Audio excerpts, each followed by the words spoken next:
Généralement, les fichiers CSS commencent par soit télécharger un fichier tout à fait spécial, soit décrire avec quelques règles très fortes un reset général des valeurs par défaut.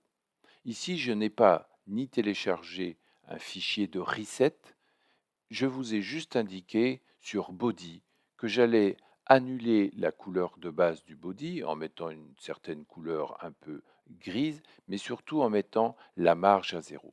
Donc généralement, lorsque vous allez voir étoiles, des choses comme ça, etc., pour aller chercher l'ensemble des valises margin 0, padding 0, c'est que l'on fait un reset général sur les valeurs de base du CSS fournis par les navigateurs parce qu'ils respectent la spécification.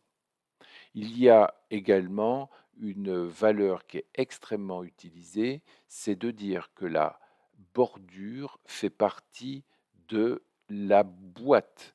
Pourquoi?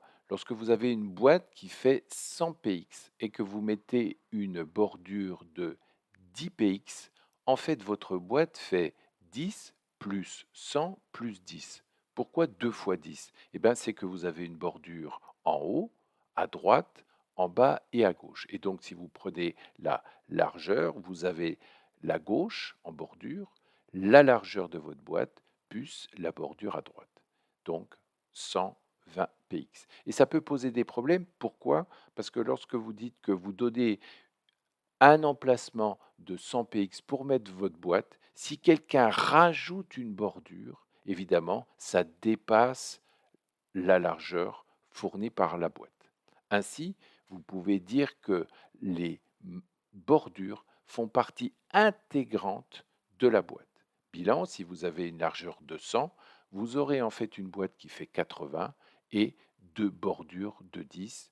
10 plus 80 plus 10, ça fera 100, la taille, la largeur que vous avez donnée à la boîte. Donc, nous verrons ceci lorsqu'on en aura besoin, mais généralement, vous allez observer dans des CSS utilisés par des sites professionnels ce qu'on appelle un certain nombre de resets de valeurs de base et soyez attentifs à margin 0, c'est-à-dire que on annule toutes les valeurs. Voilà à quoi servent généralement les premières définitions sur les bodies.